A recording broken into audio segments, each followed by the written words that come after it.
Statements, the member for Scarborough Southwest. Thank you, Speaker. Speaker, last week saw the long-awaited launch of the Scarborough Health Network. This is the new name of Scarborough's only acute care hospital, created from the merger of the Birchmount, the general sites of the Scarborough Hospital, and the centenary site of the Rouge Valley Health System Network back in 2016. It now becomes Ontario's third largest community hospital, employing over 5,000 people. Yet it's one of the most underfunded hospitals in the province. This hospital is in dire need of upgrade. The operating rooms at the general site are some of the oldest still in use in Ontario, having first been opened in 1956. That's more than 60 years, Speaker.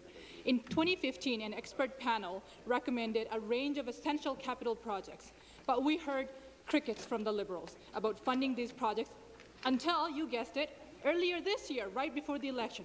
So when I attended the launch last week of the new Scarborough Network, branding, what I had hoped from this government was that help was on the way.